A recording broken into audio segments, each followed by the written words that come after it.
The Pirelli World Challenge reaches the midpoint of its historic 25th anniversary season and celebrates with one of its hallmarks, variety. Revs coming up, we're green! Big move coming off the 3. 2, 3, 4 abreast in some spots. Side-by-side action. He absolutely nailed it. Three-way battle. And we've got an incident. You would expect nothing less. Oh, clips the inside apex. Very racy. This is going to get interesting. That is a brave move. What a pass. This is what World Challenge is all about. The intense competition continues here at the Mid-Ohio Sports Car Challenge presented by StopTech.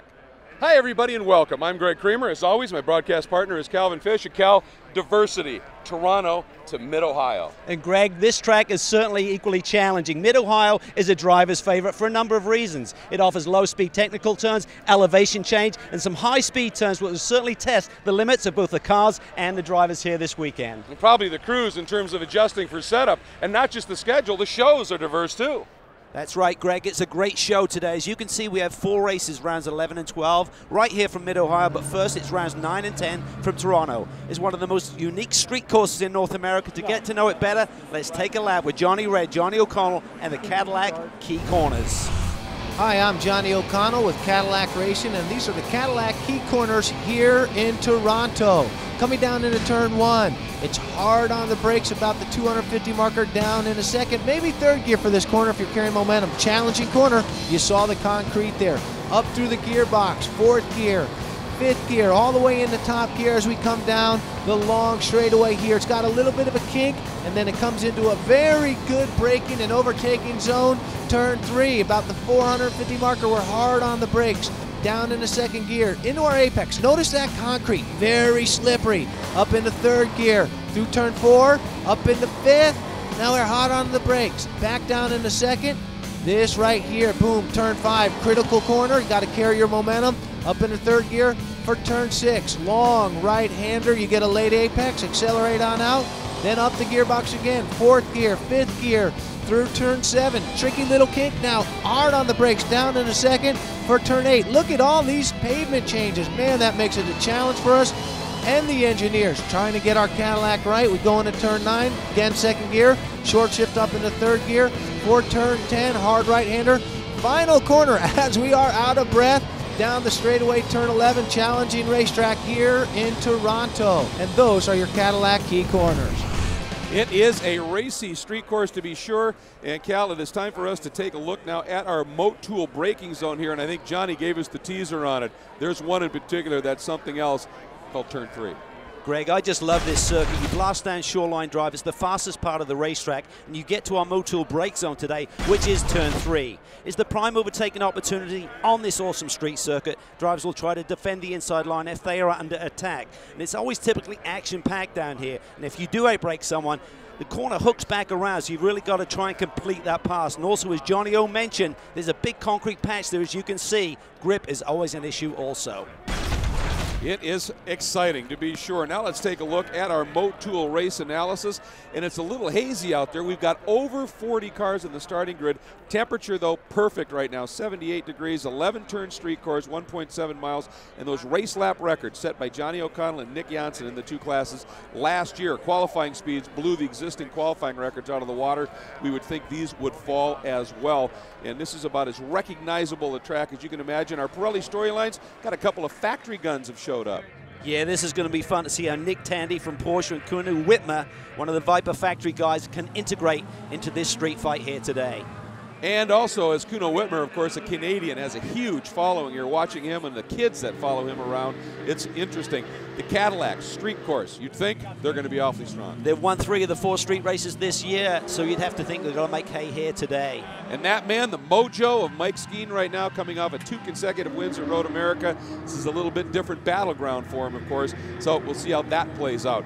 Now it's time for us to take a look at our MOTUL Pole Award winners. And in GT, it was Nick Tandy coming in and putting on an amazing qualifying run, again setting the track record for qualifying. The GTS Pole Award for the MOTUL Pole Award, though, is an interesting story. Nick Janssen gets it by default. His teammate Mark Wilkins had it DQ'd after tech, so he will start at the back, and Nick Janssen is rewarded with that pole. And it's time to get this one underway. Let's get down to the pre-grid and our partners with Pirelli. From our partners, OPTIMA battery, Pirelli tire, driver, start your engines.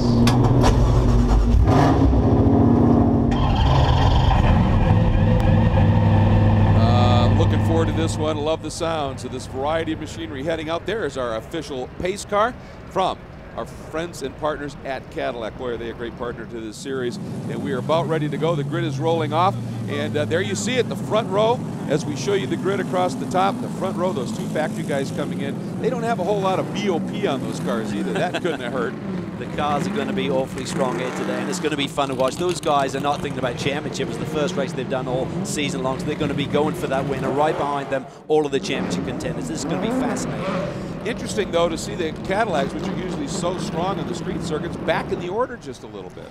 Yeah, I think they've had a little bit of BOP, balanced performance adjustment, since the last round, a little bit more weight added to those caddies. Everyone thought, looking at the schedule from here on out, that this is one that they really needed to get the big points at. We see them not at the front of the grid, but we do know they have that launch control. I think both Johnny O and Andy Pilgrim need to make a move at the initial start here today. Yeah, there were some mid-season BOP adjustments, and one of the reasons this series is so immensely competitive is the officials and the tech staff really work on keeping everybody in close concert. So they got some mid-season adjustments, and we're going to see how it plays out. A few of them also in the GTS class. We'll talk a little bit more about that. But look at this field. It is spectacular. And there is Johnny O'Connell sitting back in 5th, but he's got some awfully quick equipment in front and around behind. This one's going to be spectacular. And GTS, Cal, this battle's going to be fierce too. It is. As we mentioned, Mark Wilkins had the pole position. He's in the thick of the championship fight coming into this round, just 1 point out of the lead. So he's got to really work hard coming from the back of the pack. He had a slight overboost issue on that Kia during qualifying. They saw that and moved him to the back. But his teammate, Nick Johnson, has a lot of momentum right now coming off that double victory at Road America, Greg. And look at that white Aston Martin, the 0-2, by far and away the best qualifying effort ever by Drew Riggins. We've talked about his commitment to becoming a top-flight race car driver. I think he's arrived. He's got to be so pumped. That is an awesome qualifying run to be on the front row for the start here today. And you just saw at the back of the pack is Mark Wilkins, also from Toronto. So this race, hugely important for him. What a roller coaster ride. Gets the pole, is now up by 6 points over Janssen. DQ now goes to the back, Janssen back. I mean, it's going to be fascinating to see what he can do here. This whole race should be spectacular. We hope we don't see much of that vehicle on the track. We love seeing it at the track, though. Our official Cadillac safety vehicle, the Escalade, and we appreciate our partnerships. Beautiful view of the bay here at the Honda Indy Toronto for the Pirelli World Challenge. We'll be back. Today's coverage of the Pirelli World Challenge is being brought to you by SUNOCO Race Fuels, fueling victories for 5 decades. By the Cadillac V-Series, the 556 horsepower CTS-V coupe, sedan, and wagon, the world's fastest family of cars. And by Pirelli, power is nothing without control. And welcome back to the Honda Indy at Toronto for the Pirelli World Challenge Championships Round 9. And we are just about to get this one underway. Again, 50-minute timed event. And here's a look at our Kia Quad Box featuring some remarkable GoPro shots. On board there with Mark Wilkins. He starts right at the back of the pack. Dean Martin right in the mix in the GTS field. Then 2 GT runners, Brett Curtis and James Safronis. In those Global Motorsports Group Audis, some great views as always by our friends at GoPro, courtesy of Kia. We're getting ready for this one to launch at this point. And again, standing start. You know the drill, folks. If you've been watching, those lights come on. When they go out, we go racing. Watch for the caddies. Also watch for those 2 factory guys. They haven't made a lot of standing starts, I'm guessing. We'll see how that plays out. Lights are on. And we are off. And again, O'Connell, oh, what a start! Oh, he clips Skeen, he clips Lazaro there as he heads down to turn 1. What a start by Johnny O, up to 2nd. Jumps into 2nd. There is Whitmer trying the outside move. Lazaro trying to stick it down the inside, got squeezed. That's going to allow Kuno Whitmer back into 3rd. Oh, we've got it. That's one of the Audis has gone, and we've got a parking lot, Cal. Yeah, that's Brent Holden has got turned around. He's facing backwards. Kias are right in the mix there. You see Janssen over to the left. He's going slow. Look at this. Mark Wilton starting at the back. He's got nowhere to go. He reverses back up. You can see all the debris on the racetrack. Boy, Brent Holden, broken right rear corner. Janssen looked to be crawling as well. Kuno has got around Johnny O, it looked like there, Greg. Wow, great. Well, he's got some power. Here's another. We're on board now with Brett Curtis. Down into that turn, and boom, there's the contact.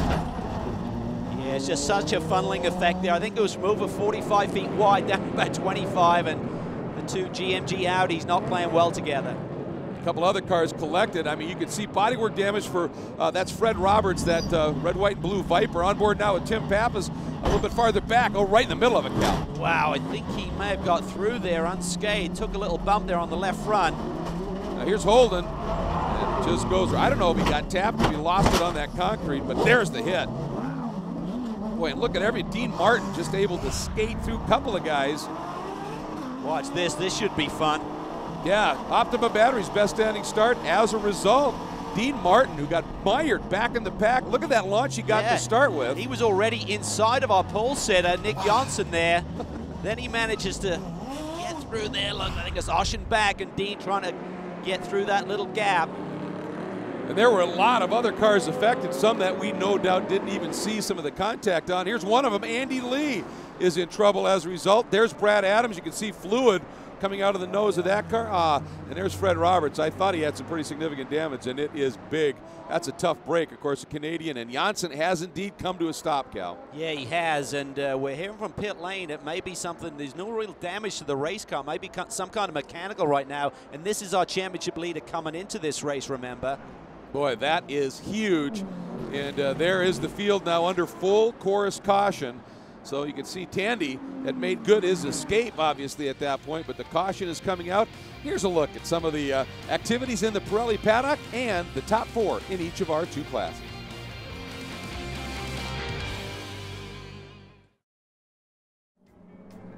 Welcome back to the Pirelli World Challenge at the Honda Indy at Toronto, taking a look at Mark Wilkins and the Kia coming up. Kia's involvement in this series, at least one of their keys to success. Well, according to the team, it's all about engine management. For the Pirelli World Challenge Kia Optima, we start with the factory engine. We utilize a lot of the factory components, a surprising amount. Kia has given us a very robust powertrain to work with right from the factory, so we're able to retain a lot of the stock engine components. The race team really just needs a car that will keep up with the competition and last for the race. In the Pirelli World Challenge Series, we race against a wide variety of cars, Camaros, Mustangs, Porsches. Our Kia Optima utilizes a great partnership with PORSCHE Motorsports to use a powertrain controller. This is one of the first applications in motorsports where a motorsports engine management system has been utilized to control factory engine components. And so this is a sort of a cutting-edge race program in that respect, and that has given us quite an advantage in moving this program forward very quickly. Well, and when you come into an event leading in the points, separated by 1 as teammates, they have done their job very, very well.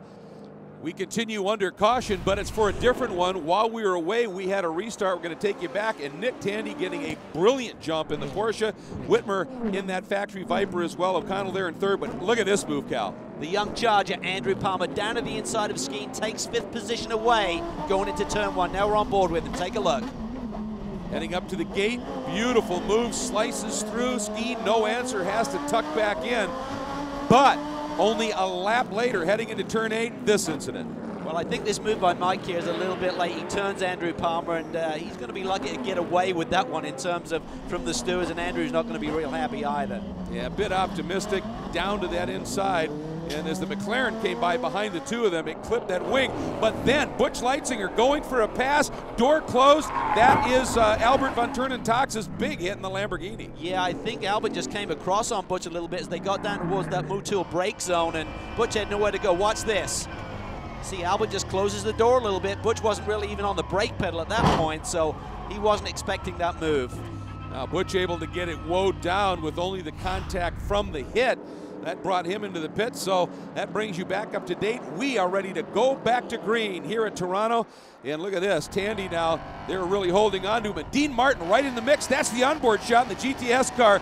And there goes Lazaro and the rest of the field streaming by. What a great shot. What a great shot, and that really relates to what a great start Dean Martin had at the beginning of this race. He's in the middle of the GT action as we head through turn 1.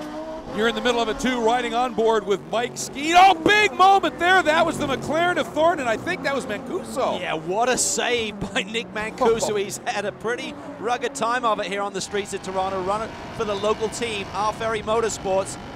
Now he comes back. That's on Dean Martin going to the outside of that GTS machine. Oh, that's Thorne going slowly in the McLaren. Something gone on that car, left front corner. Yeah, he's cut a tire, that contact obviously doing something to that car. Meanwhile, you're looking back, that's Marcello Hahn, and boom! Oh, that was a bump as Palmer comes sniping through. I think Palmer's a little miffed right now. Little red mist activity. We're on board now with Jack Rouse Jr. sitting third in GTS. That's Lawson Aschenbach right in front of him. And it's interesting to see all these mixes of GTS cars up into the GT division. That was a nice move by Lazaro. Boy, Pilgrim is on a charge. He really is. Sofronis there right in the mix. Mancuso, nice recovery after that moment coming out of turn 2, but you can see a little bit of smoke at the back end of that Ferrari. Yeah, he may still have some leftover issues from that. You know, Sofronis, remember last year, he was in second going for the lead, and he had that spin when a wheel sensor failed, so he's trying to make up some ground here too. And watch this battle, as it's so fun to watch Dean Martin drive that Mustang. He's just throwing it sideways, doesn't have straight line speed right now. He got obviously the advantage of starting back a bit, avoiding all that carnage in turn 1, and is playing those cards strongly. And when he gets the lead, Greg, he doesn't like to give it up. He gives it 1,000,000%. Right now, it's a Mustang 1 and 3. There you see Aschenbach, the meat in the sandwich. And right behind them, that Kia, that is Mark Wilkins. What a great story up into 4th. Meanwhile, up front, it is Nick Tandy leading in GT, Marcello Hahn in GTA, and Dean Martin in GTS.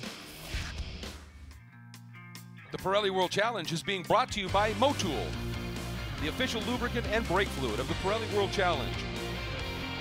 By SRT, because daily should never be routine. And by Kia Motors and the Kia Optima. It is not your average midsize sedan.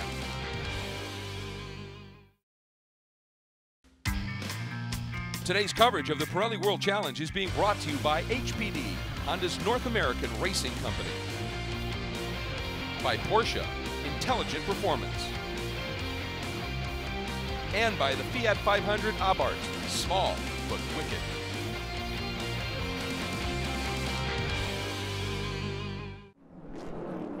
Taking you to the finish here at the Honda Indy at Toronto for the Pirelli World Challenge. Great action unfolding in both classes right now. There is Jack Rouse Jr., and you can see all of the GT cars now have cleared. There's Dean Martin, there's Aschenbach, there's Roush, there's the Kia of Wilkins, and coming after him, you see the Porsche right there. That's Mike Mills, the GTA category car, but right behind him is Alec Udell, another great story. On the installation lap, ducked into the pits, they had, apparently they radioed in, it said a sensor for the ABS, crew fixed it, that put him at the back, Cal. He avoided that first lap corner carnage. He's up to 5th. It was a tough break, suddenly turns into a very good one because he didn't get mired in that melee down in turn 1, but it's going to be a sensational battle here in the GTS class to the checkered flag this afternoon. Dean Martin still hanging on, getting a little twitchy there coming through turn 1. Back up front, this is the battle for 2nd, 3rd, and 4th. There is Kuno Whitmer, the factory Viper driver in that SRT Motorsports Viper from Riley Technologies, then O'Connell in the Cadillac, and Mike Skeen coming back after it. And he, Skeen right now, has put up the fastest lap in the race right now. Remember, that sets the grid for the next round. So Skeen, even though he's in 4th, Cal, he is hooked up in that Hawk Performance Audi. He certainly is, and that is the man that Johnny O'Connell will really be keen on here today. The two guys in front of him, Tandy and Whitmer, they're not running for the championship. Mike Skeen is, after 2 wins at Road America. He's the closest guy in the championship to Johnny O, so he's going to try and hang on at this podium finish and finish in front of that Audi. He's going to give it everything he's got here today. Boy, that's a good point. I mean, he'd love the winner's points, but if he can finish in 3rd behind these two factory guys, Johnny has, in essence, won the class in terms of that points battle. He certainly had. You can see him there coming down into turn 1, middle of the road. He doesn't want to really give an opening for Mike Skeen here as we see the battle in GTS really heating up. Aschenbach has got a run going. Look at these guys right on the limit there coming through the final turn. Boy, and 3rd, 4th, 5th got bottled up behind Ziegler just a little bit, and now I think that's Mike Mills coming up through them as well. But on board, look at these views from these GoPro cameras. That's how close the battle is for the lead in GTS. This is awesome stuff. Aschenbach started the year with a win, but since that time, he's had a torrid time of things, and he's really looking to get back on top. You can see a little bit of a gap. Now watch, we think Mills should be coming up the inside. There he is. He's not going to get them both. That gives Martin just a little bit of breathing room, Cal. Yeah, and you can see down that straightaway from the onboard, that Mustang really stretches its legs on that Camaro down that long Lakeshore Boulevard. And there's Roush, that multicolored Mustang from Roush Road Racing in third. Then the putOnTheBrakes.org Kia of Wilkins. What a drive from dead last in the field up into fourth, and he has just set fast lap of the race. Again, that has implications for the second round. That is our iBox suspension cam on Mark Wilkins, and a street circuit like this puts those suspensions to the ultimate test. It really does, and on these Kias, they're really working the front wheels. This is a rear suspension cam we're looking at on this Kia, but the front suspension is what it's all about, trying to maintain that contact patch and really not overload those front tires. Here we see Dean Martin again getting loose through the final corner. Boy, he had to drag the brake just for a second to get that thing to settle down. You can see the brake lights flash. Aschenbach will be looking at that. That'll give him a little inspiration, won't it? Now let's see whether Aschenbach able to do anything on the straight. Remember, that's Roush right behind him. And some more fabulous looks from these GoPro cameras. Boy, he is reeling that Camaro in just a little bit. He is, and I think Aschenbach's going to defend that inside line down into our MOTUL brake zone. There you see Wilkins do the same thing on Udell. He's really piling the pressure on, but up front, Tandy looks so smooth here. Boy, he has just controlled this from the get-go. By the way, on that last lap, Udell just set the second fast lap of the race. So that Mustang is flying to white flag, 1 to go. Tandy, can he bring the first overall and GT category win in North America to the Porsche GT3R? Tell you what, though, this traffic is really hurting him. Looking back, you can see Kuno Whitmer is coming on this final lap of the race. Can the Canadian boy do something on this Porsche? Boy, he is there, isn't he? Closing. He's got to get by. He's got to knife through. They're both through, but Kuno takes the run to the point that Tandy's got to defend just a little bit. Kuno is there, Cal. This is our MOTUL brake zone. You can see it hooks back around there. Tandy had enough of a gap there just to protect nicely, but really twisty section here coming up. It's going to be tough for Kuno, but boy, oh boy, I don't think Tandy expected this kind of pressure in the late going.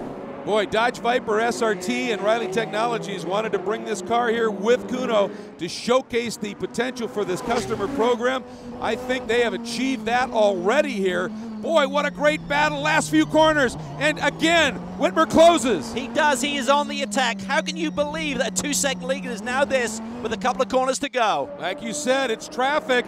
You can make a pass here, but Kuno just ran a little wide at the exit at 10. Tandy gets a little bit better drive.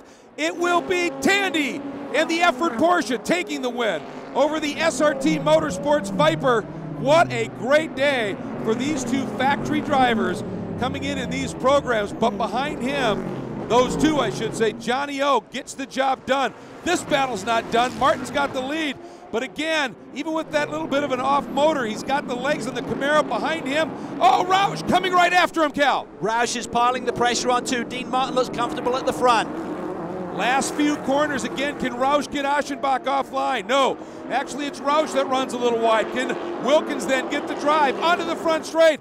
Martin will get another win on a street course. Aschenbach a fighting second. Roush, Wilkins from dead last, along with Udell from virtually dead last. Unbelievable runs by fourth and fifth, first and second in terms of fast laps as well. But here are our results. It is Tandy over Whitmer. O'Connor completes the podium, then Skeen and Lazaro. What a day, what a race, and it's going to set up nicely for tomorrow. Indeed, in 10th, by the way, it was Marcello Hahn, the top finisher in GTA with Mills and Hedman, second, third in that subcategory. Unbelievable run. And then you see the cars that were involved in the incidents, a couple of separate ones.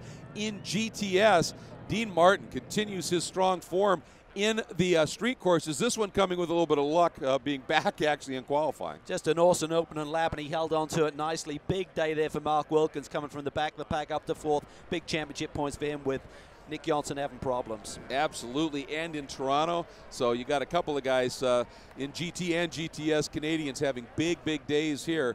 And so there's the story. There is your winner, Nick Tandy, just a couple of minutes ago, wheeling his way down into victory circle.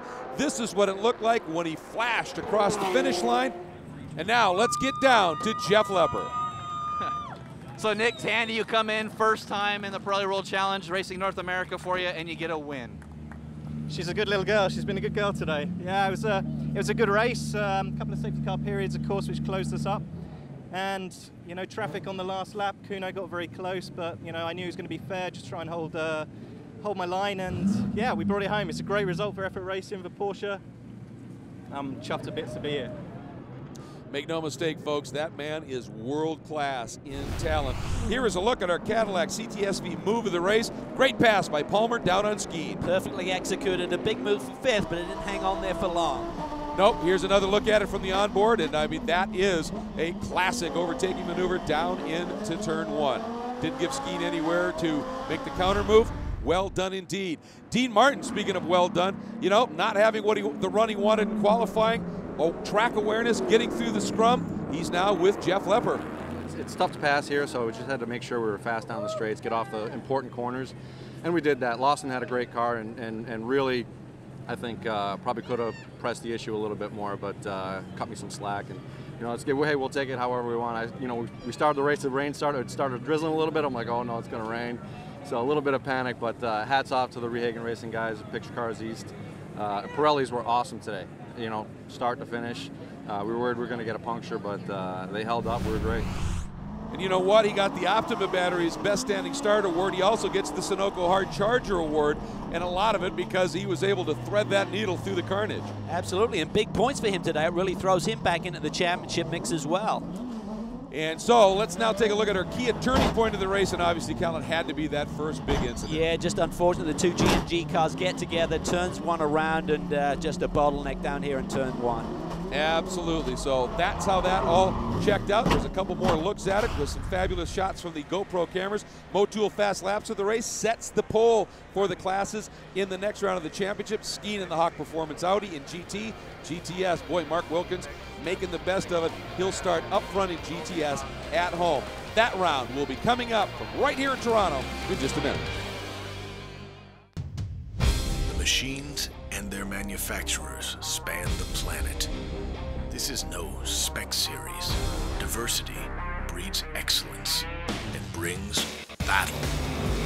Ride with the best and test the iconic circuits of North America. No pit stops, no quarter. The world watches and knows this is how racing should be. This Pirelli World Challenge broadcast on NBCSN is brought to you by GoPro, maker of the versatile Hero line of cameras, by the Cadillac V-Series, the 556 horsepower CTSV coupe, sedan, and wagon, the world's fastest family of cars, and by HPD, Honda's North American racing company. And welcome back to the Pirelli World Challenge at the Honda Indy Toronto. We are set for round 10 of the championship.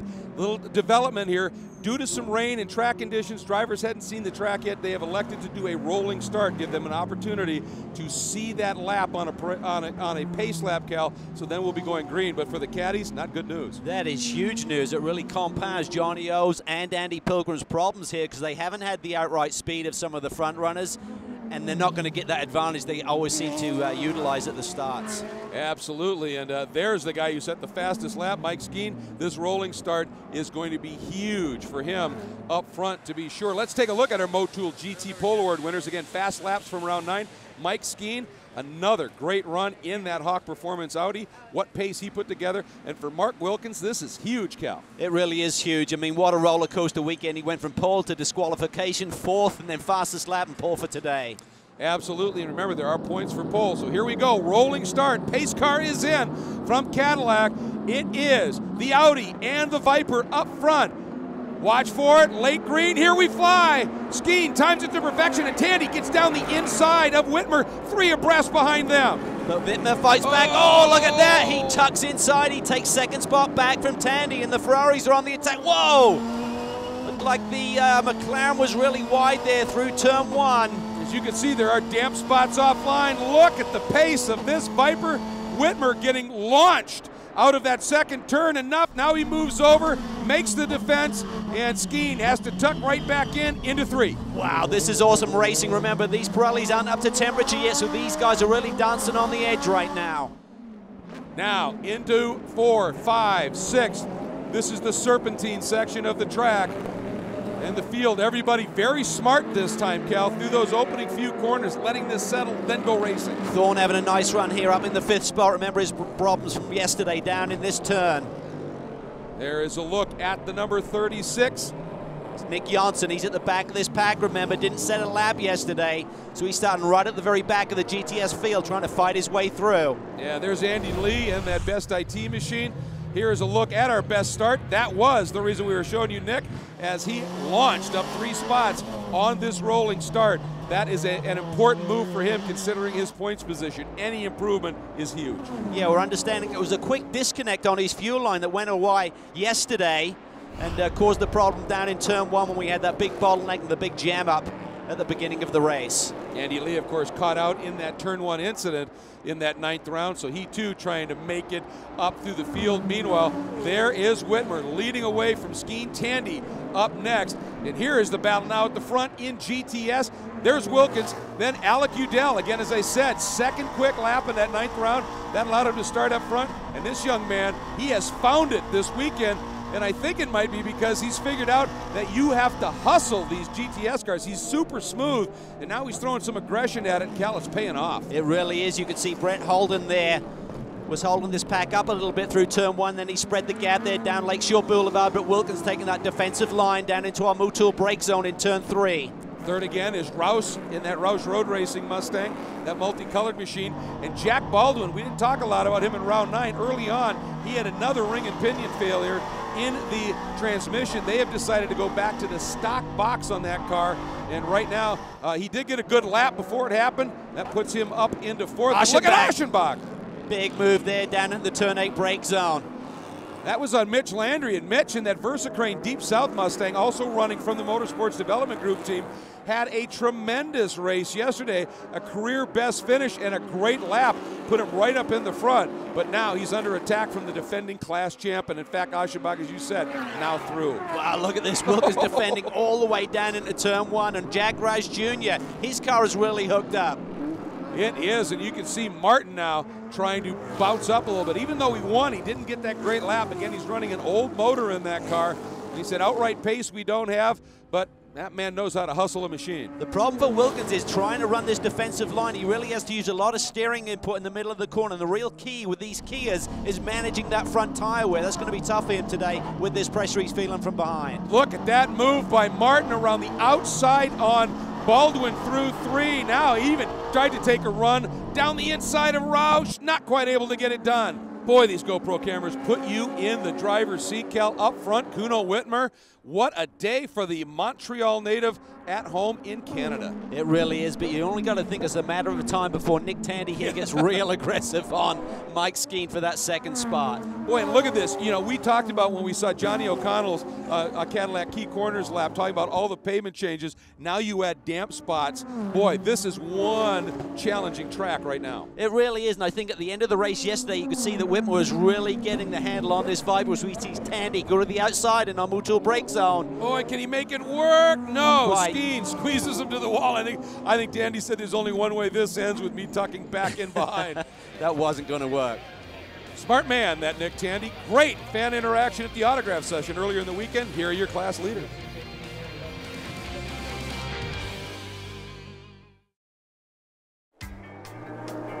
We're back at the Pirelli World Challenge at the Honda Indy Toronto. It's round 10 of the Pirelli World Challenge Championships. And got some fabulous racing going on track. But, you know, looking ahead to the future as we watch Rick Cliché here in his Nissan, some of the stars of this championship might not come from karts, but as Nissan has proved us with their GT Academy, they might be gamers.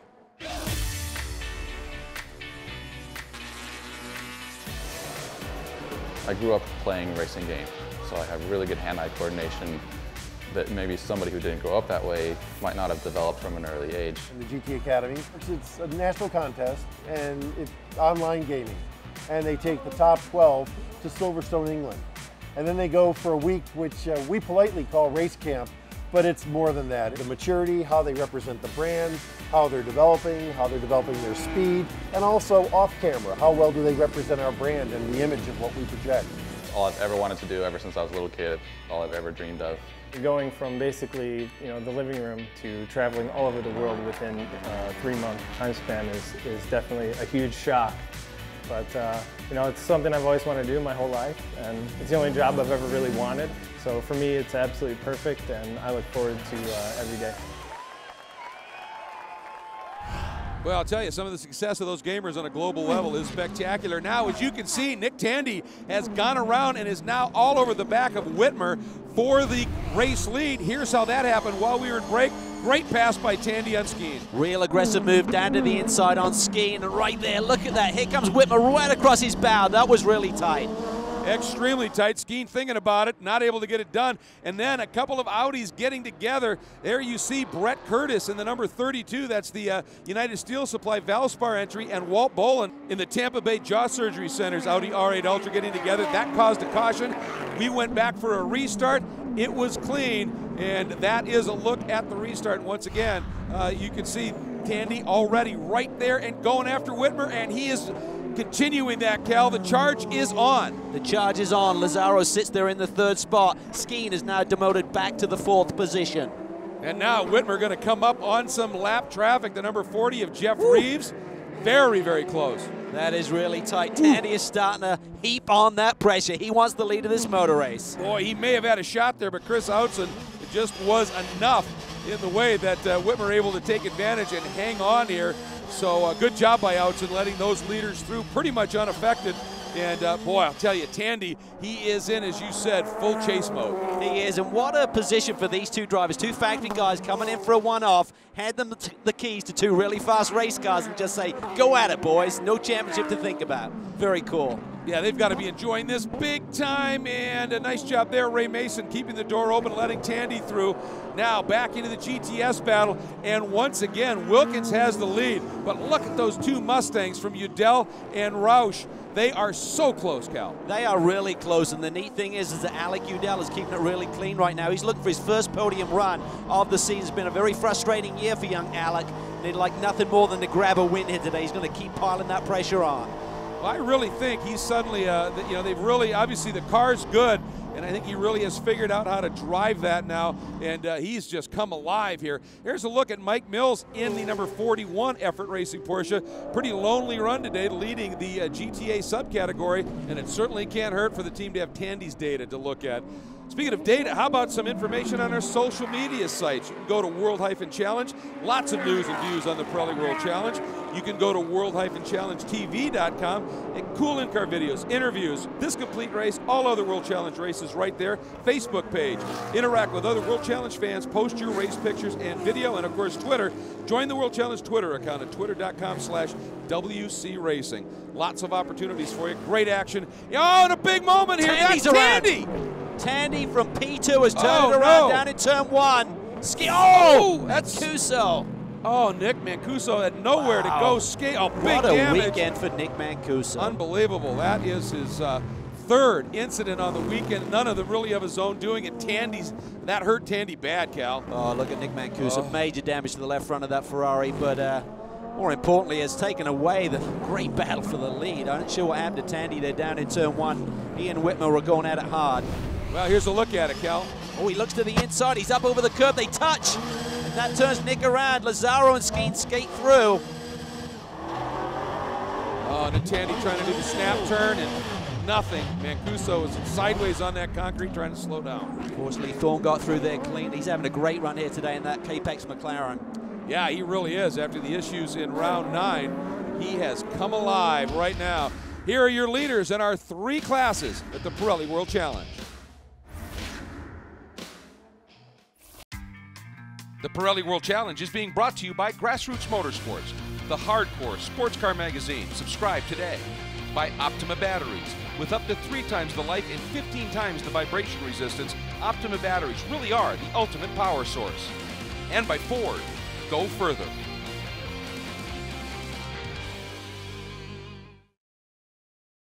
Today's coverage of the Pirelli World Challenge is being brought to you by Audi, Truth in Engineering. Visit AudiUSA.com or schedule a test drive today. By Chevrolet, find new roads. And by the Bob Bondurant School of High Performance Driving, internationally recognized as the leading authority in driver training for 46 years. The GTS battle is afoot here at the Pirelli World Challenge at the Honda Indy Toronto. Alec Udell in that Watson Racing Motorsports Development Group Mustang, heaping the pressure on as the GTS class on Moscow in serious traffic. Absolutely, and Wilkins actually got split from Udell by a couple of GT cars there. That'll take the pressure off just for a little bit. Of course, Udell looks in his mirrors, and now he's got nothing but cars there as well already. The Audi slicing through. Thorne going to try and duck underneath. Boy, Wilkins had to open the door up. That's going to let Alec Udell come right back into the mix, Cal. Yeah, Mark got real wide there in the entry to that corner, and there's not a lot of grip on the outside of that racetrack, so Udell is suddenly right back on him. Boy, Alec is up on the wheel, this 18-year-old phenom. What a day he is having. Part of his motivation comes from a guy named Roush. Yeah, absolutely. Look at this, though. Pilgrim slicing his way through, so he's now split the GTS leaders once again. Boy, and Andy Pilgrim has said many times, we've got to be respectful of what these guys are doing. He races through those GTS guys so clean, Cal. Yeah, and I think the respect goes both ways. Certainly the GTS cars we saw with Wilkins there opened up the door when they went down into turn 6, so they need to repay that respect and give them a little bit of room as well. That's Safronis in that Global Motorsports Group Spider Thermal Club Audi. See Tandy's car off to the right-hand side there. That's a little bit hairy there as they exit turn 2. Yeah, you got to remember, it's part of the track. Stay left. That's part of the instruction. Race control giving them a lot of cues over the radios. There is your leader, Whitmer. And with Tandy's moment, he really now has been able to gap this field, Cal. What a battle it was there. That was an absolute war going on between these two factory drivers there for many laps. And ultimately, Tandy was really aggressive, and Whitmer didn't want to give it to him. Absolutely. There you see Johnny O'Connell going by Wilkins, and that's going to bring Udell right back in as Wilkins had to check up just a little bit. And Roush continues his pursuit in that multicolored Mustang. We are right on board. Boy, I love these shots of these GoPros. And that's the last lap. Whitmer starts it, and there's Lazaro. That's 1-2. Remember yesterday, we thought Tandy had it well in hand, and suddenly Whitmer was all over it. Maybe Lazaro can return that favor on Whitmer today. Boy, this GTS battle is the show right now, though. Again, look at Udell within a couple of feet. Wilkins is just hanging on, Greg. He is just hanging on. That car seems to have a lot of push, a lot of understeer in it right now. Which makes sense. He had to probably drive off those fronts, and now he is he's in protect mode, and Udell, he's going to give it everything. He's got to be mindful. We keep talking about it. Roush is right there as well. So Udell, he's got to keep his eyes on his mirrors and go forward.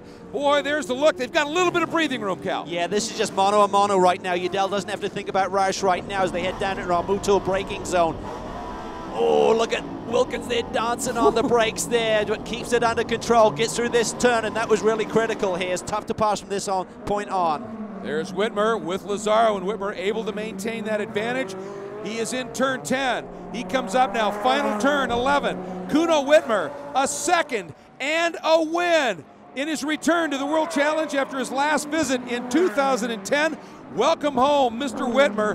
What a run. Anthony Lazaro doing himself a huge favor in the points. Boy, is Kuno pumped. Meanwhile, back to this battle. And again, we are on our final lap. Udell fighting for it. He is, and can another Canadian driver take a checkered flag here this afternoon on the streets of Toronto? And can Udell deny him? Udell has a nice line, feeds it throttle. He is up on his outside shoulder at the line. A couple of feet, Cal. That's all it was, but Wilkins wins it all. Wow, that was amazing. What a run by Alec Udell. He tucked the car underneath and nearly got it at the stripe.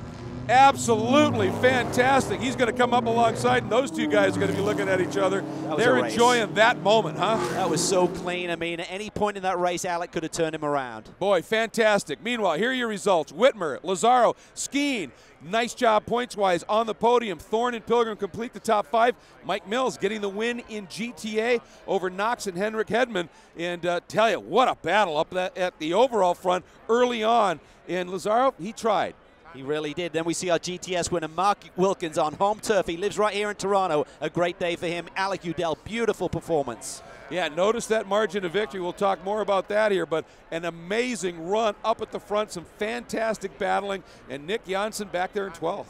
Yeah, it's a tough day for Nick. He really couldn't fight his way through the pack like we expected, so we'll have to wait and see. Maybe one of those cautions interrupted his flow today. Meanwhile, there is Kuno Whitmer. Sweet win at home. Jeff? When we were in green flag and we were completely alone and there was no traffic, the cars were really equal. It's really just in traffic. I banked on a lot of the traffic, and that's how I was able to gap Nick and the Ferrari behind me. So it's just a lot to take in right now. I mean, the only Canadian right now to win a World Challenge race, I don't know since how long, in Toronto. Happy days for sure, and he gets the Cadillac CTSV Move of the Race award. It was that early pass for the lead. It was down into our MOTUL brake zone. Look at it, he defends, he gets the pass done, and then immediately hooks it to the inside. Great job. Absolutely, another look at it here, and boy, he just drove right around the outside, Cal. He really did. He got a good draft down the back straight away, and on cold tires, made it stick. Fantastic move, and that savvy cover as well. Here's Mike Mills heading into victory circle, his second win in GTA on the season. A good day for the effort team. You know, I've been having trouble with the starts, and so the rolling start was a bit of a pressure relief for me. Much more used to those, and was able to just capitalize on the start real easy and settled into a pace. Luckily, Butch was keeping Dan behind me for a while. That was pretty good, and then we got into some traffic, and Butch was able to get by, and after that, it was just maintaining the pace, and there was some oil on the track, and so I backed off a bit just to make sure I was clean, and Dan got the gap a little bit, but as soon as the oil dried up, I went back down after it and put a gap on. That he did. Meanwhile, our SUNOCO hard charger, you look ahead at the 0-2 Aston Martin of Drew Riggins. After qualifying second for round 9, an immense drive through the pack up 13 spots in a huge, intense GTS field with moves like that, Cal. Fantastic stuff. And our key at turning point of the race, big one, Tandy spin. Going for the lead down on the inside of Whitmer into turn 1. Kuno said, And as Tandy gathered it up, you can see Mancuso came through and clipped him, and it ended up Tandy done for the day as well. Meanwhile, Kuno Whitmer may have been the first Canadian to win on home soil for about half a lap, Cal. What a day for Mark Wilkins. He gets the victory in GTS, but what pressure from young Alec Udell. Hats off to Mark, but really hats off to Alec as well. He really kept it clean. But it's Wilkins who ends up in victory circle with Jeff. Mark Wilkins, it's got to be special when you get a win, but especially when you grow up right next to this place and get a win. You know, I've been wanting to win this race for a long time, and I haven't had a ton of tries to do it. I think the last really good opportunity was back in like 2003, and you know, it just feels great. This Kia Optima is an awesome, awesome car, and it was, you know, had to race it as hard as I could get, as much as I could get out of it. Alec drove a fantastic race, didn't give me an inch the whole time, and man, he made me work for it. Really nice job by him, but fantastic for Kia. And Mark and Alec made a little history today, Cal. The closest ever finish in GTS and World Challenge history, .039. Wow, look at that. That was a drag race off that final corner, and the Kia and Mark Wilkins just get it done.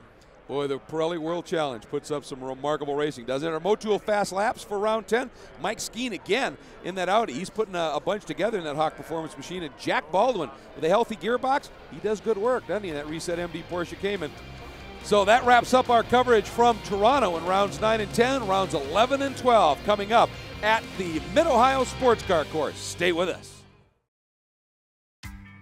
Welcome back to Mid-Ohio Sports Car Course, everybody. Time now for rounds 11 and 12 of the Pirelli World Challenge Championship.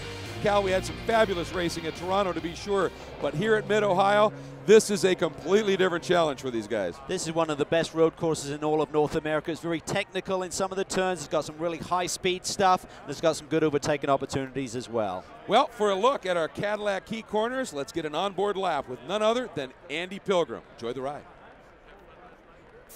I'm Andy Pilgrim, and this is your Cadillac Key Corners from Mid-Ohio. Coming into turn 1, 5th gear, down to 4th gear through this corner. Very fast corner, about 100 miles an hour in the middle of this corner. Coming out, got a straight shot up to turn 2, the old keyhole area. Uphill braking zone, long right-hander coming up. Hard on the brakes, coming in here. It's very slippery in the middle. Got a little more grip on the exit. Critical to get a good return out of this turn 2, because you've got a long straightaway. Long straightaway, downhill straightaway. In the middle, there's kind of a kink. They call that turn 3. It's really not a kink. It's not a corner. Coming down to turn 4. Again, it's all downhill into turn 4. 6th gear down to 3rd gear. Heavy, heavy braking downhill. Right-hander, turn 4. Through turn 4. Coming up to turn 5. Up and over the hill here. The car goes light. Back end goes light right there. Heavy braking down for 6. Get it turned in. And now there's an amazing area up here. Through 7. Through over the hill here, we call this 7A, coming down towards 8. Again, right-hander up over the hill. The car goes light, back end twitches, the tires spin up a little bit. Coming down through turn 9 on the back, it's a little bit of a kink. Uphill braking into 10, another fast corner, around 90 miles an hour through here. Hard braking, downhill again into this long carousel area, turn 11. Early on the power as much as you can, little left-hand kink onto the straightaway, and that concludes your Cadillac Key Corners from Mid-Ohio. Well, this track is a grin-inducing technical roller coaster ride. It is a joy. Cal, couple of overtaking areas, but one in particular is the best. Absolutely, Greg, and the key for that is to get in a good position. You need a good launch out of the keyhole turn, turn 2, down that back straightaway, through that slight kink, and then into our MOTUL brake zone down here in turn 4. You can carry a lot of speed through the apex here, and you can go side by side, so it's really a great place to watch the action from. What's really cool is you can continue that side-by-side action all the way up the hill into turn 5 and even down into turn 6, so great action here today. But if you get it wrong, see all that sand? That's called China Beach, and you'll spend some time in the sun over there. Let's take a look at our Mid-Ohio MOTUL race analysis. Most importantly, a huge field across the 2 classes. You take a look at the track, 13 turns, a little over 2 miles. And Cal, those lap records, well, we've seen records fall virtually everywhere we've been. I'd expect the same here. Absolutely. I mean, everyone seems to be up in their game at the moment. Absolutely. Speaking of up in their game, K-Pax has a new McLaren on hand. Alex Figge makes his return. Big story. It really is. It's a massive crash that he had there at Road America. They couldn't make the rounds at Toronto, but they're on site now with 2 of those McLarens. They're going to be tough here, I think. Absolutely. That's one of our Pirelli storylines. How about Acura real-time PD Cunningham returning with an all-wheel drive TLX GT rule car? So much speculation about how this car will contend when it does get here, and today is the day. It's going to be fun to watch. Boy, I'll tell you what, that real-time team has been so good at Mid-Ohio, now an all-wheel drive battle. And the other big storyline, Ryan Dial in the Effort Porsche. Well, he's run at the front here before in World Challenge competition. He's going to be on it today. So, folks, that sets up the scenario for what should be a fascinating couple of rounds here, rounds 11 and 12 of the Pirelli World Challenge GT, GTA, and GTS Championships. Speaking of our 2 divisions, remember GTA is a subdivision, let's check in on our MOTUL Pole Award winners. In GT, Mike Skeen getting his 3rd pole of the season. Boy, has that team found form. They absolutely have, and they need to right now. They're trying to chase down Johnny O'Connell for the championship. And he got 7 points as a result. We'll talk more about that in a minute. Now, in the GTS category, almost remarkably, 1st pole of the season for the defending series champion, Lawson Aschenbach, in that Black Dog Speed Shop Camaro. Little BOP adjustment for them really seems to have helped. Yeah, it doesn't take much, and it's certainly given them that little edge they need, and they're now back at the front of the pack. Great to see. It is indeed. Well, that means it is time for us to go racing for round 11, folks. Let's get you down to the front of the grid for that very special command to set this race on its way. Welcome to the Pirelli World Challenge presented by StopTech. On behalf of our friends at Pirelli Tire North America and OPTIMA Battery, drivers, start your engines. Well, I've said it many times, I love that sound, this orchestra from all these different instruments and the symphony that they play. We are about ready to get this going. As a matter of fact, there it is, the Cadillac pace car, that beautiful Cadillac CTSV that our partners at Cadillac provide for our pace car is on its way as we are about to set this field in position. And we've got a lot to talk about in this field, Cal, and some great stories. We touched on a couple of them in the Pirelli storylines, but they bear expanding on, I think. Yeah, absolutely. Some fascinating scenarios could play out here this weekend. Both of our championship leaders are in trouble after qualifying. Johnny O'Connell back in 7th position on the grid, and Mark Wilkins the same position in the GTS field. So they're over 100 points in front right now, but if you run the tables here this weekend, one of their championship charges coming through, if they can do that and run the table and sweep, boy, oh boy, they're going to be a big swing in the points here. Yeah, that 100 points thing sounds huge, but you can win 140 on a weekend and more if you get that pole, so it can change. We also talked about the return of Alex Figge, but that's a great story in and of itself, especially where he ended up qualifying. But the K-Pax team here, boy, do they look stout. They look really good. At one point, they had the front row locked out, and suddenly Mike Skeen jumped up and grabbed the pole position away and those bonus points. But what a story for Alex Figge.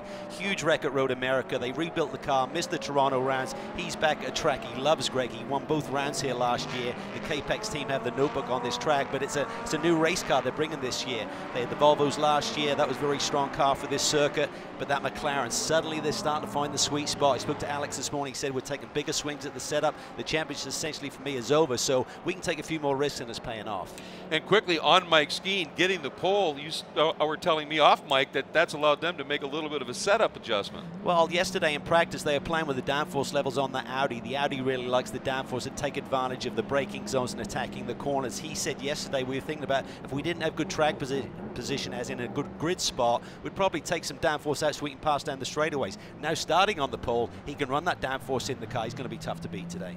Boy, it's going to be fun to watch this one unfold. And there's a look at our Cadillac safety car, the Escalade, that will chase the field on the opening lap, just in case there's incidents. We hope that we just get to see this beautiful vehicle parked on the side. That's where we like to see this one. But again, our huge thanks to the folks at Cadillac. And that leads us into our Kia Quad Box, Cal, featuring some amazing images from these GoPro cameras. And it's going to be awesome around this Mid-Ohio sports car course. I mean, with the elevation changes, this is going to be some cool action here this afternoon. Yeah, these 4 shots and many more coming at you thanks to GoPro. We're so lucky to have them on all these cars.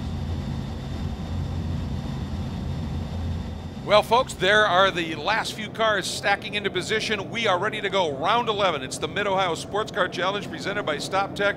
Round 11 of the Pirelli World Challenge GTS Championship. This one should be something else. What an amazing field. The green flag flies at the back of the grid. We are ready to go. Key is for those caddies sitting on the 4th and 5th row of the grid. They need to get a great launch here.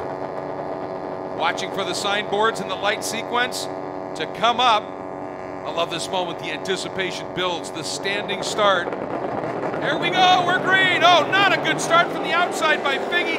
A superb launch by Skeen. Dial slots around into second. And one of those caddies, Cal, I think he may have been up to 3rd. Yeah, I think that's O'Connell again, up to 3rd spot as DL puts the pressure on Skeen for the lead of this motor race. Figge slots into 4th. Look at Lazzaro, little touch there up into the keyhole. Yeah, that was he and Figge just having a little bump and go, but slotting in. Thorne tucks in behind Lazzaro. Good start there, and look at the launch for O'Connell, Cal. Look at that, he has to make hay while he can. It's been an awesome start for our championship leader. He tries to take the 2nd spot away from Ryan Dial as they head down into the brake zone for turn 4. This is a track, if you know what you're doing. Oh, damage, something with Thorne. Yeah. Thorne's got damage. Right front corner, plume of smoke. I was going to see if Dial, you can make an outside move there into the S's. He elected not to try it at this point, obviously. Early days, and the other thing to keep an eye on, folks, is that sky. Yeah, the threatening clouds are getting closer and closer, and look at this. Who would have believed that Johnny O'Connell is now putting on the pressure for the lead of this motor race. 7th to 2nd, spectacular stuff as always.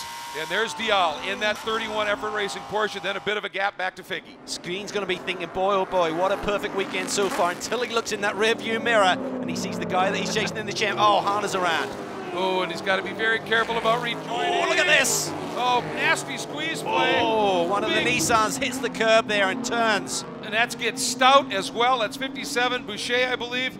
And Stout in the Lucas Oil Scion. Oh, boy. Yeah, Stout went to the right there as 2 cars tried to go around Marcelo Hahn there on the exit of turn 11. Oh, and we got Hedman in the back. He's had a spin as well. So it's just going absolutely crazy right at the moment here. See if Hedman can get going. He does, Cal. The other 2 cars did clear themselves, so we may avoid a full course caution. Yeah, it's certainly going to be difficult to get all of those cars. But look at this. The battle for the leads heats up. It's now a 3-car train here at the front of the pack. However, we now get word we have a full course yellow because one of the cars then stopped again right on the track surface. You see Brad Adams in the Who Dat Voodoo Dat Dog machine down in the pits, and it was Hahn who had the spin. Looked like he was able to drive off, Cal, and then it stopped. Left rear maybe down. Yeah. Left rear has some damage there. Boy, big wrinkle right there, right in front of the right rear tire for Brad Adams. I wonder if maybe Marcelo Hahn may have had some contact that caused him to spin the car coming up over the hill here. If he's got a deflating left rear, it would certainly do it to him. But look at this. See that sign there, take to the grass. Oh, boy, that was big a hit there. call. Yep. And the Scion, when he got to the grass, it snapped right and then came right back around and spun him across into the wall. And a broken right rear corner on the Nissan. And so in a broken front and another rear. Oh, look at that, the right rear down on that Scion as well. Boy, this is a team that the only luck they can get is bad, it seems. Tough week for Rick Boucher. He's had electrical problems, really has hindered his time on the racetrack this weekend. So he went into qualifying with not a lot of knowledge of the race car. So a number of cars, Landry having an issue. There is the 68 of Capaldi. A lot of cars parked around the track. We're going to step away for just a moment while we get things sorted out and cleaned up here at the Mid-Ohio Sports Car Course. And as we go to break, we'll show you the current top 4 in each of our classes.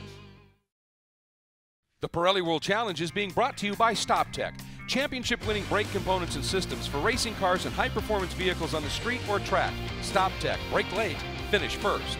By Mazda, who reminds you that conviction, courage, and creativity are the Mazda way. And by the new Mini, the new original.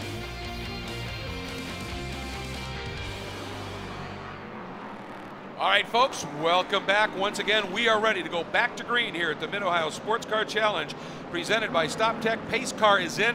Essentially, we're starting this race brand new after those incidents. It is now a single file rolling restart. We are green. Skeen gets a good jump, but so does Dial. He does. He popped to the inside, didn't he? Look at Lazaro too. So Dial gets a position. Oh, look at Palmer forcing his way through there in turn 1. Boy, everybody just reading the other guy beautifully and making the move, but Skeen timed it to perfection. Butch Leitzinger now going to try a run on Andy Pilgrim in the Bentley in the back. He's going to get trapped on the outside though, Cal, but you can do that here if you get that car planted well enough. Let's see what happens out of the keyhole, still side by side onto the back straight. Well, two of the best road racers in the world right there going hard at it as Butch now flicks that Bentley to the inside on the Cadillac as they head down through turn 3. And Butch looks to have position. Dial takes a pick, or a look at making a pick on Skeen. Can't quite get it done. By the way, folks, our Optima battery's best standing start, which happened before that caution, rookie Jay Mattis, who had a problem in qualifying, started dead last, moved up 7 spots in his VP Fuels Porsche. Congratulations. And Cal, speaking of moving up. Wow, look at this. As Leitzinger and Pilgrim were sort of like trading the racetrack there, Safronas took advantage and dived down the inside of Pilgrim as he now comes back on the attack. Boy, Pilgrim just ran up on the back as well, and here we go. This is a great look, that battle between Lazaro and Palmer. Boy, they are in lockstep, aren't they? And they've been in this situation before. Remember Barber? Yeah, certainly had a great battle there as the lead changed on the very final lap of that race, but Andrew Palmer is certainly an aggressive young driver. He's gone quiet a little bit here in the last couple of rounds, but he's back on the attack right now, up into the top 5. He said that's frustrated him. He was really looking forward to getting to this track to be able to unleash things a little bit. There is your GTS leader from pole, Lawson Aschenbach in the Black Dog Speed Shop. That's the Chevrolet Camaro. Right behind him is Petey Cunningham, folks. That's that Acura TLX GT all-wheel drive machine.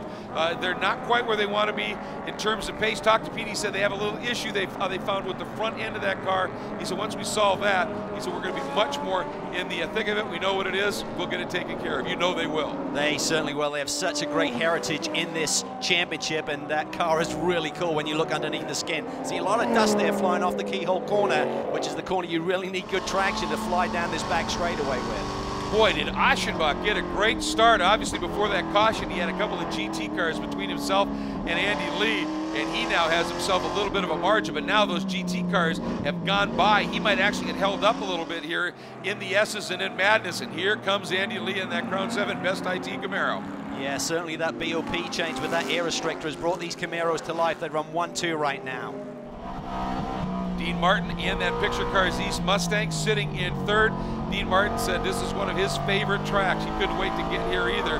Been awfully good, certainly on those street courses, but showing some good form here. And Johnny O'Connell not letting Ryan Dial go. You can never count Johnny O out. Certainly a lot more weight on that caddy. It brings that caddy to life a little bit quicker, but I think all of the GT3 teams too, Greg, are finding the sweet spot of how they get these Pirellis to come alive a little bit sooner in the run. Very solid run in the early going here at the Mid-Ohio Sports Car Course. We're going to take a quick break. We'll be right back.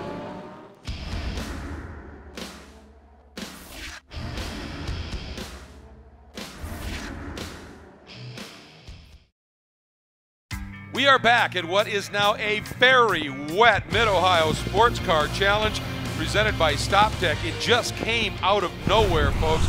We'd seen those clouds building, and look at this. Andy Lee just trying to get back around the track. As wet as it is, Cal, he got away with one here, but it is wet. Yeah, this is actually under caution. We've already gone to a caution flag period here, and Andy Lee just got caught out. Remember, these guys were essentially on these Pirelli P0 slicks earlier. Look at this, Dean Martin down through China Beach. This is not a good feeling in the race car.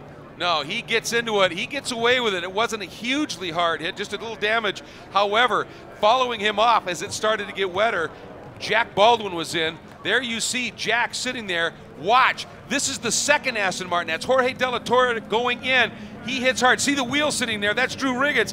De La Torre hits up, almost goes over. Riggins got in with some serious pace. It ripped that whole right front corner off the car, and that was just the track getting damp, but it was in that very sketchy braking zone into turn 4 and into the S's. Unbelievable scenes here. As you can see, the cars now being dragged out of these gravel traps, and we're certainly under a time crunch now. You can see the teams doing their changeover from the Pirelli slicks to the wet weather, the groove tires, but the clock is running. The clock is running, and this is torrential rain that we are having right now. So things very interesting here suddenly at Mid-Ohio. Well, some of the field have already elected to come down pit lane, put wet weather tires on, but now we see the full field brought to a stop on the front straightaway behind the safety car. So that strategy may really backfire right now. There you see Nick Johnson, one of the Kias, he'd hit pit lane as well, and he's lost a lot of track position by doing that. But the right thing to do, clearly, to stop these cars right now. As you can see, there is immense amount of standing water on this circuit. So this was the right thing to do, to pause and then see just what's going to unfold. Well, another update now, folks, just coming in from race control. The decision has been made. The race has been checkered. There's no way they could restart it with this amount of water on the track, and so they have checkered it. And as you can see, they're already starting to wave some of the cars, get them off of that front straight and back into the paddock. So effectively, this 11th round of the championship, abbreviated, bizarre, and complete, Cal. What a race. What a crazy day. I mean, for the winners here, that'll be the most bizarre motor race they will ever win, that's for sure. Well, speaking of that, let's take a look at what are sure to be very provisional results at this point, folks. So do keep that in mind. But it appears, depending upon how they scored, Ryan Dial coming in, following in Mr. Nick Tandy's footsteps in his first time in the car, bringing it home with a win. But Johnny O'Connell, talk about saving the day. Yeah, I mean, finishing second and getting around Mike Skeen, his closest challenger in the championship, Greg. That is a huge day for him. Absolutely. In the subdivision for GTA for the gentleman drivers, we show the team car to the overall winning car, the 41 effort Porsche of Mike Mills bringing home the win. Jim Taggart making his first start in the series since the opening round at St. Pete, comes home in the second spot in GTA. That too, one of those Porsche GT3Rs. Good day for them. And Albert Von Turin-Taxis, the Prince, coming back to run at Mid-Ohio and ends up on the podium. And then we move to the GTS category. Lawson Aschenbach apparently going to get the win there, but the story might be another phenomenal smart run by Alec Udell. Yeah, he finishes P2 in the Kias. What a recovery there. They finished third and fourth. Fourth for Mark Wilkins, our championship leader. They caught a bit of a break. Remember, they're one of those teams that did make that pit stop and change tires, but I think they're reverting to the previous lap for the results here today. So let's hear from our GT winner. Yeah, definitely one of my stranger wins, and a very wet one at that. But no, I think we obviously had good pace, and I think if it stayed green, we definitely had something for skiing. Car was getting better and better. So no, I mean, first race back in a Porsche for me since St. Pete last year. So every lap I get a little bit more comfortable, but you know, effort racing had a lot of momentum after the win in Toronto. So glad I didn't make myself like too much of an idiot, and managed to come in and give them another win. So we'll make the car a little better for the next race, and I think we'll be strong. Congratulations, Ryan, and congratulations to our GTS winner, Lawson Aschenbach, when they finally got that little piece of help from the balance of performance, and then his skill on a track like this allowed him to come home with a win. He now has been found by our Jeff Lepper. That was a crazy race there, but first and foremost, I got to say thanks to Black Dog Speed Shop. Our Chevrolet Camaro was just really fast, and we knew coming in we had a good shot at winning this weekend, and with the balance of performance changes and so forth. So we were expecting to have a good car, especially the fact that after we won last year. So to be able to get the pole this morning and then kind of bring it home during the race was a good feeling, and I feel like it kind of getting our season back on track. It's been a rough year for us, and especially in the points. Really good for the guys. They really deserved it after all the work they've been put through this year. Just really happy to bring it home, and hopefully we can do it again tomorrow. Well, thanks again, Jeff, and to Lawson Aschenbach and everybody. Great survival mode to bring that one home. Let's take a look now at our CTSV, the Cadillac CTSV move of the race, and I don't think any question there. It was Johnny O'Connell's start once again, 7th to 2nd on that standing start with that amazing launch control and Johnny's abilities. And with him finishing second behind Dial, who's not in the championship, that essentially took him, in terms of points, and that's a big picture, to a win. Awesome job. Now, the SUNOCO Hard Charge Award, great story here. Larry Funk, the number 22 Business Advisory Services, BMW N3. He went up 16 places overall from his 21st starting spot in GTS alone, up 16 overall spots to win the SUNOCO Hard Charge Award. And Cal, the key at turning point, it was the downpour. It was. It caught everyone off guard. We knew it was threatening, Greg. The radar was showing it was right on top of us, and all of a sudden, as we headed down into turn 4, you saw cars flying off the racetrack and into China Beach. That obviously ended up in very short order, bringing the race to a close. However, while the racing was unfolding, of course, the very important MOTUL Fast Lap Awards. And Cal, these are the awards that for the top 2 sets the pole for the 12th round of the championship. And Ryan Dial, boy, is he having a day. He is. He put together a great lap there when he was chasing down Mike Skeen at 122.286. So he'll grab the pole for tomorrow's race. And Lawson Oschenbach, boy, oh boy, that Camaro is on song this weekend. He grabs the fastest lap in GTS. Absolutely. So they'll be starting at the front of their respective classes. And, of course, we've got one more round coming at you here from the Mid-Ohio Sports Car Course. It will be round 12. Stay with us. That will be coming at you when we come back. Today's coverage of the Pirelli World Challenge is being brought to you by Aston Martin. Brought to you by Aston Martin Racing. Be part of the experience. By BRM. Timepieces built with pure racing spirit. And by Eibach, the world leader in high-performance suspension.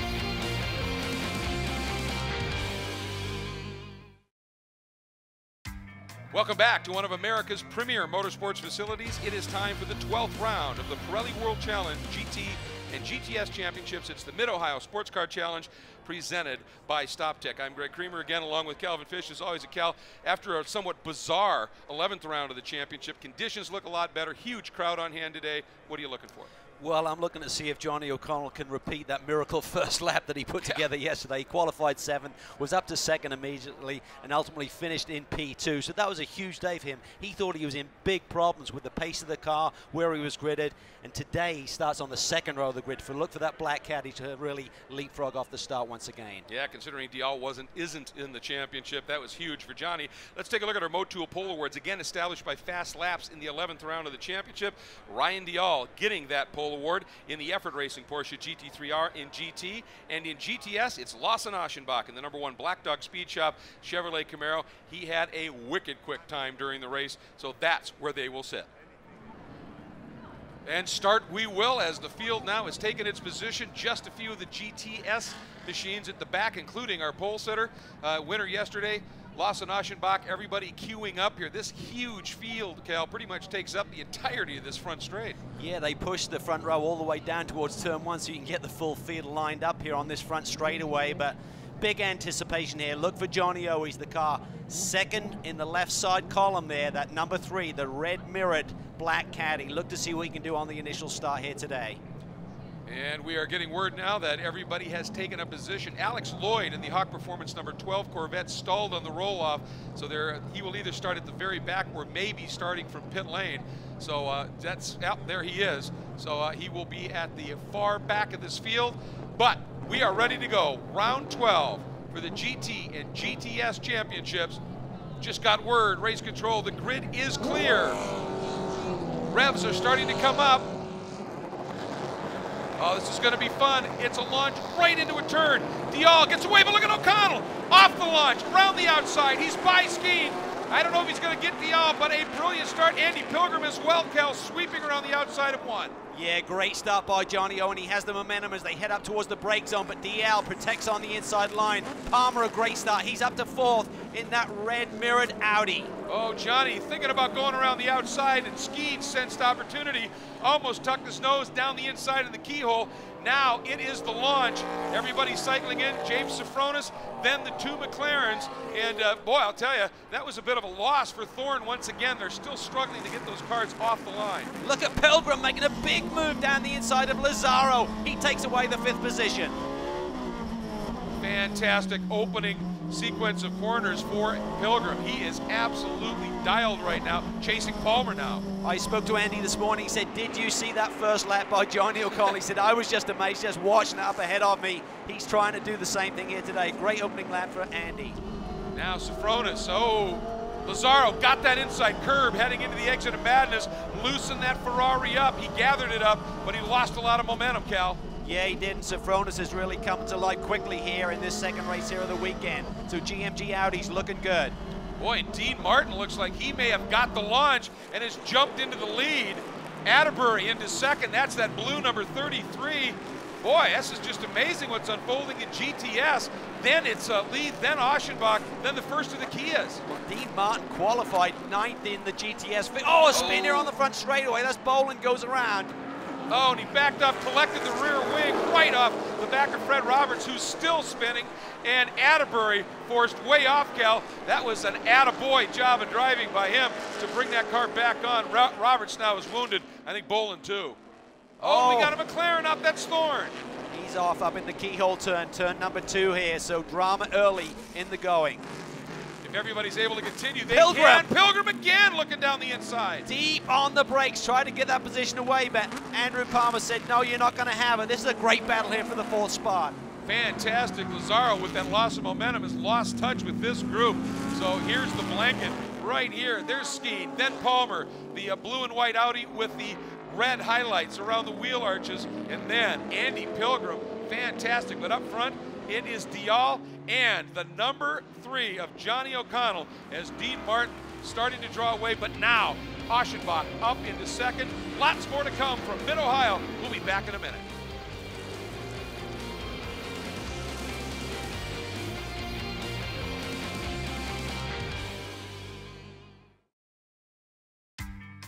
Today's coverage of the Pirelli World Challenge has been brought to you by Recaro, premium automotive seats, experience the difference.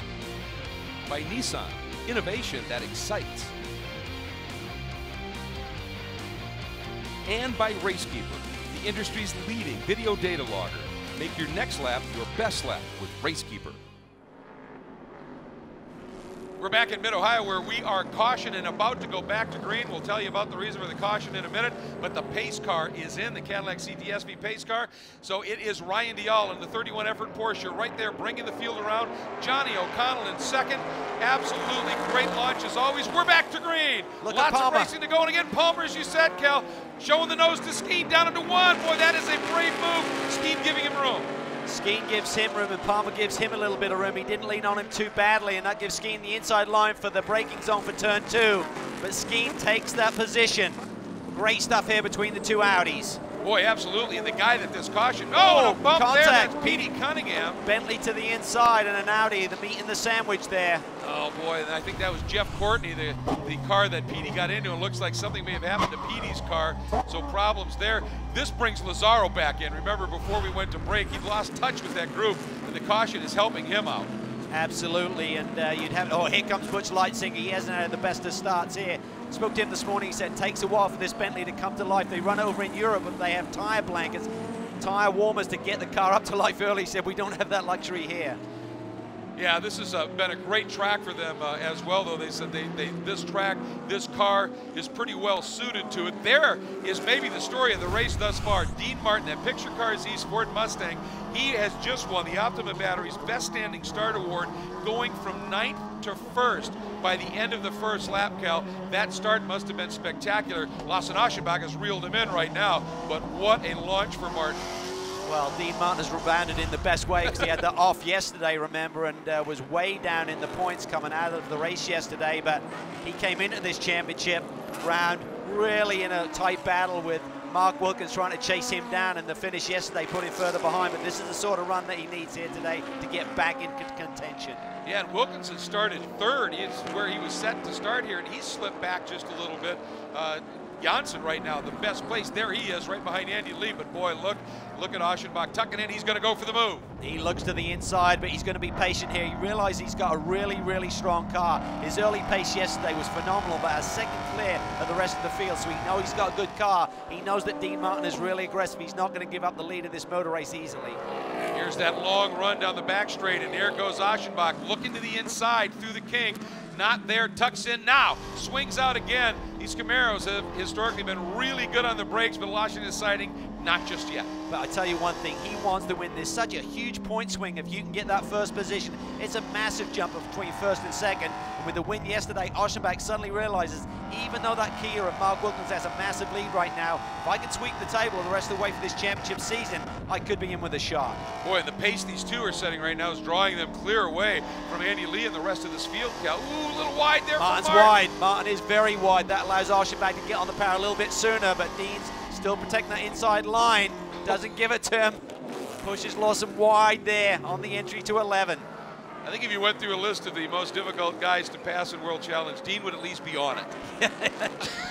I love him though. I mean, he's just aggressive, he's feisty, and that's what it's all about. Onto the front straight one more time. Martin continuing to hang on.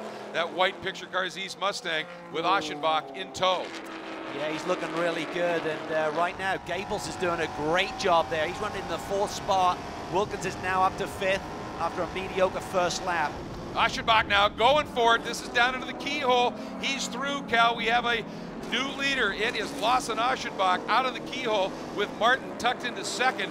And there's a look at Thorne as he's trying to work his way up after that early spin. He's got to work through all of these GTS cars, and they set sail. Oschenbach out front. He's looking really good, but look at that other Black Dog Speed Shop Chevy Camaro sitting there in the top 5. That's a great run for Tony Gables here today. He'll be pumped. And a good look right there at the number 55 in the hands of CEO for the Pirelli World Challenge yesterday, Scott Bove. Today, young 15-year-old Austin Cindric, son of Tim Cindric of Penske Racing, all raising money for the Special Operations Warrior Fund. It's a great story. Every position gained, they make money for a great charity organization. Thanks to the Capaldi Racing Group for helping make this happen. We're going to step away. Here's a look at our class leaders.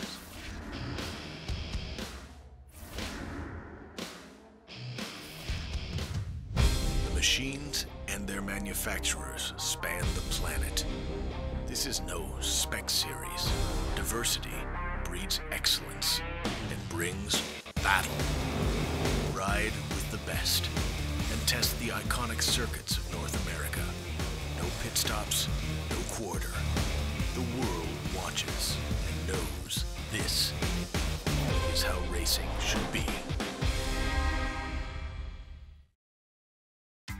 Up and over the roller coaster ride. That is the Mid-Ohio Sports Car Course, heading in just a few laps to the checkered flag. Ryan Dial, the effort racing Porsche GT3R number 31, continues to lead from pole and has been a fantastic run for this man here at the Mid-Ohio Sports Car Challenge, presented by StopTech, Cal. Just an amazing run in yesterday's race with the bizarreness of the weather. Today, about as diametrically opposed to yesterday's race as you can get, and no change in the front. Dial has just been on. He has been on it. It was a crazy race finish here yesterday. Ryan said, one of the strangest races I've ever been involved in, but right now you can see him comfortable at the front. But what a day for Mike Skeen. He's running in 2nd, big points there. And Johnny O'Connell, the man he's chasing in the championship, sits back in the 5th position today. Yeah, big opportunity for Skeen. That Hawk Performance Audi right there behind him. Anthony Lazzaro in the R. Ferry Automotive Group, Ferrari of Ontario. Number 61, 458 Italia. Then it is the number 21 Global Motorsports Group, Thermal Club, and Spider Audi of young Andrew Palmer having a very strong run, as you said. Then O'Connell and Pilgrim, the 2 Cadillacs, number 3 and 8 in 5th and 6th. Safronis in the team Audi from Global Motorsports Group in 7th.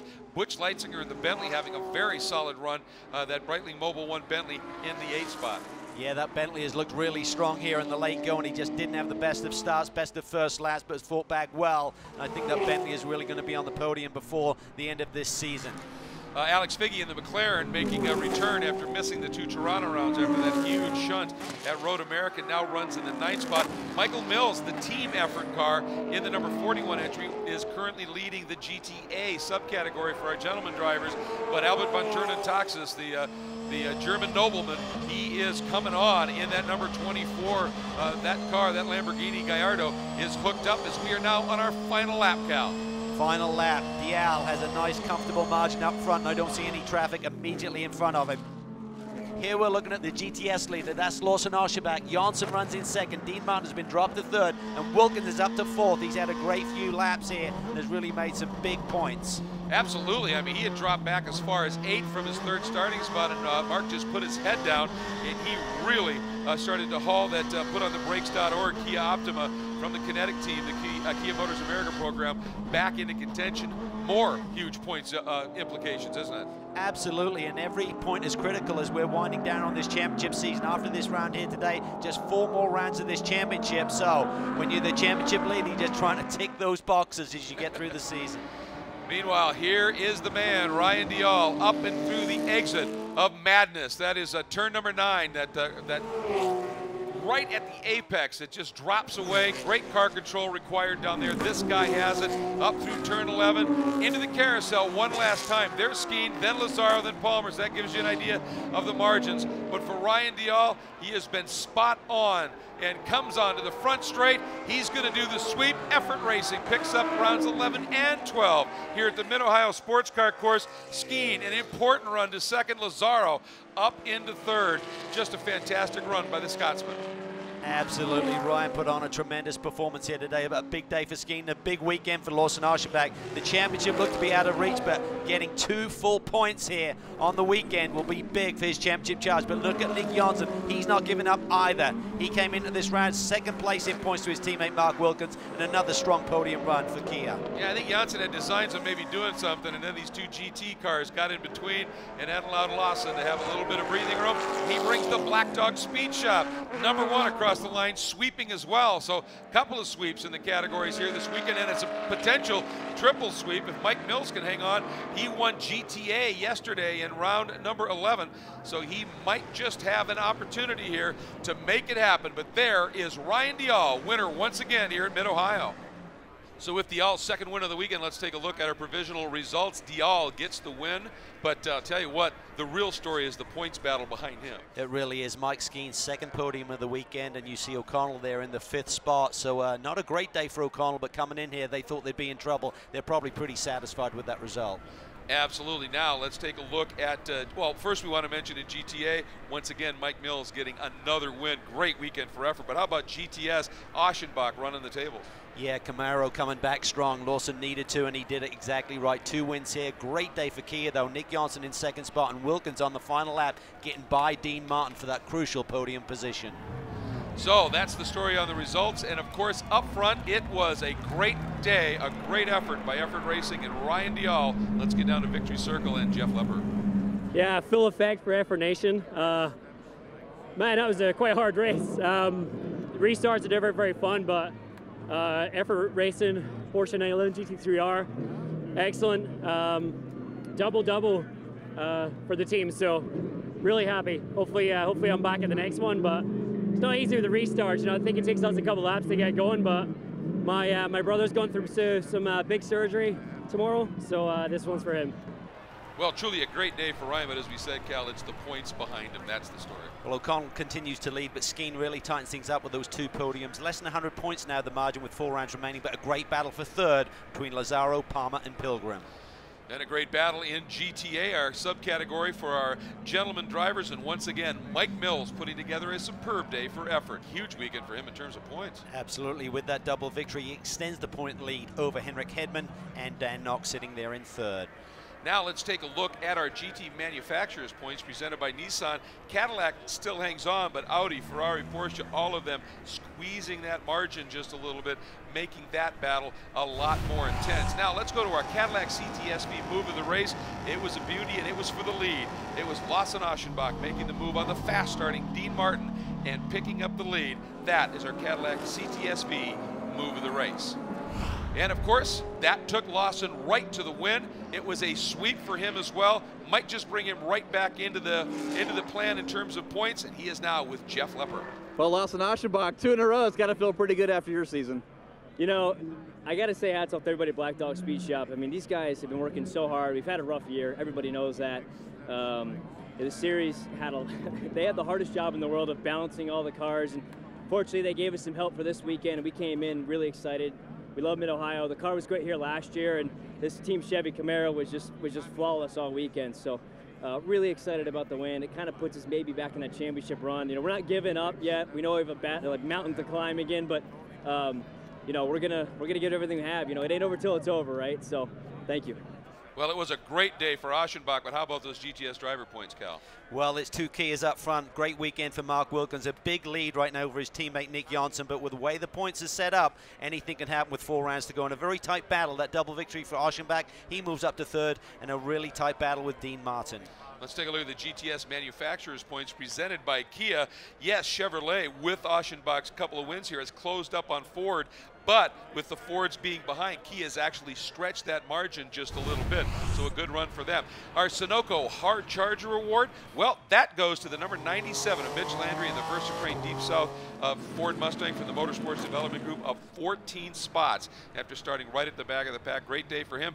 And Cal, our Kia turning point probably has to be the standing start because of who it brought into play in terms of this points battle. Well, the Cadillacs, if they have an advantage left with that race car, it is the standing starts, and boy, oh boy, Johnny O'Connell once again a sweet start. Pilgrim today also got a great one. They got up in that front pack and they got some big points. They did indeed. Now let's take a look at our MOTUL Fast Lap Award winners. These are very prestigious, and it also earns a point as well. Ryan Dial in GT in that effort Porsche getting Fast Lap once again, and Lawson Aschenbach in the #1 Black Dog Speed Shop Camaro nails the MOTUL Fast Lap in GTS. As we take a look at the Kia Rewind, we're going to look ahead just a little bit. Next couple of rounds, Sonoma. That is an awesome track as well. The rolling hills in the Napa Valley. We have elevation change here, but it's certainly very pretty out on the West Coast, and the championship is really tightening up, Greg.